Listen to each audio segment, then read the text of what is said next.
यह डिक्टेशन आपको achievers classes की तरफ से दी जा रही है। आपकी डिक्टेशन अगले 3 सेकंड में शुरू होगी। 3, 2, 1 स्टार्ट। सब्जियों के बढ़ते दामों से जनता बहुत परेशान है। दामों में बेतहाशा वृद्धि का कारण अन्य चीज़ों के साथ जमाखोरी है, जिससे उपभोक्ता बहुत परेशान हैं तथा वे समझ नहीं पा रहे हैं कि घर का खर्च कैसे चलाएं। सारी जनता, महिलाएं और पुरुष सब्जियों के दामों में सिर चकरा देने वाली वृद्धि से आश्चर्यचकित है। ऐसी स्थिति कभी कभी पैदा होती है जिससे पूरे देश में तूफान आ जाता है। वैसे समुचित बरसात होने से सब्जियों के दाम नहीं बढ़ने चाहिए, पर ज़्यादा बरसात के कारण सड़कें टूटने व परिवहन में बाधाओं का असर इनकी कीमतों पर पड़ा है। अब लगता है कि लोगों को पेट्रोल, खाने के तेल, दालों आदि की तरह सब्जियों की कीमतों पर भी लगातार गौर करना पड़ेगा। ऐसा लगता है कि अब सब्जियां केवल खास लोगों की पहुंच तक सीमित हो गई है। वे दिन बीत गए जब कोई थोड़े से रुपए जेब में रखकर स्थानीय बाजार से थैला भर हरी सब्जियां बड़े विश्वास के साथ ले आता था। अब बिना खाए ही मिर्च आपकी आंखों में आंसू ला सकती है और टमाटर अपनी लालिमा से आपका मजाक उड़ाता लगता है। सब्जियों की कीमतें बढ़ने की शुरुआत टमाटर से हुई, लेकिन बाद में अदरक, लहसुन, मिर्च व धनिया तक इसकी चपेट में आ गए। हो सकता है कि आने वाले दिनों में समृद्धि का मार्ग शेयरों व बॉन्डों के बजाय सब्जी मंडी में निवेश करना बन जाए।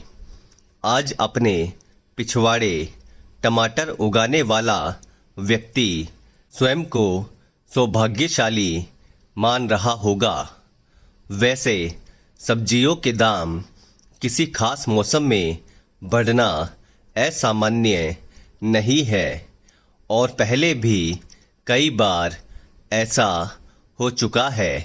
पैरा सब्जियों के दाम आसमान छूने से परेशान उपभोक्ता सरकार से इसके कारण जानना चाहते हैं।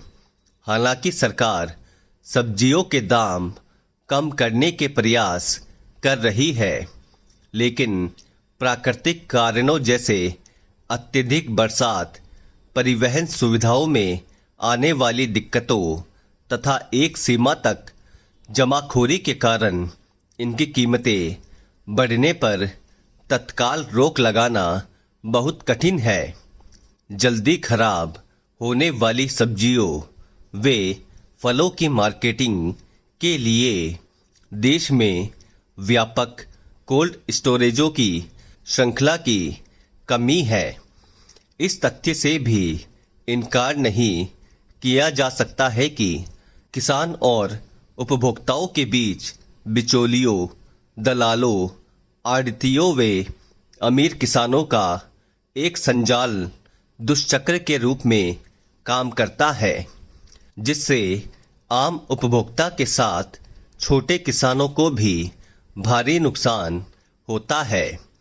विडंबना है कि आज़ादी के बाद से अधिकांश समय तक किसानों को केवल वोट बैंक माना गया है और कृषि क्षेत्र को समृद्ध बनाने के साथ उपभोक्ताओं तक सस्ती कीमतों में सब्जियों, फलों, अनाजों, तिलहन व दालों की सप्लाई की समुचित व्यवस्था नहीं की गई।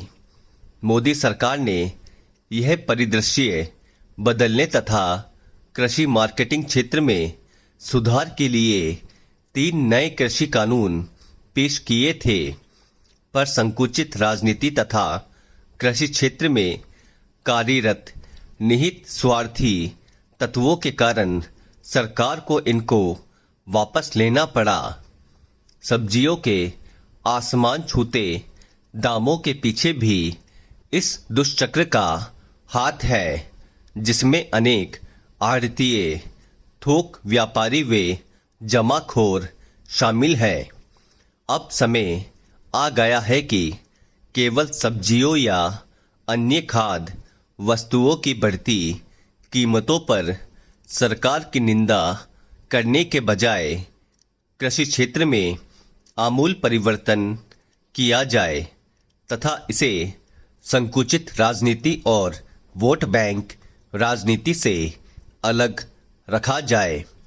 कृषि क्षेत्र में बहुत बड़े पैमाने पर खासकर निजी पूंजी निवेश की आवश्यकता है और इसके लिए रास्ता तैयार किया जाना चाहिए।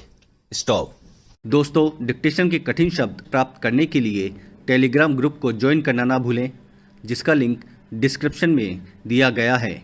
अगर आपको डिक्टेशन पसंद आई है तो लाइक करें, शेयर करें और चैनल को सब्सक्राइब करना ना भूलें। Thank you.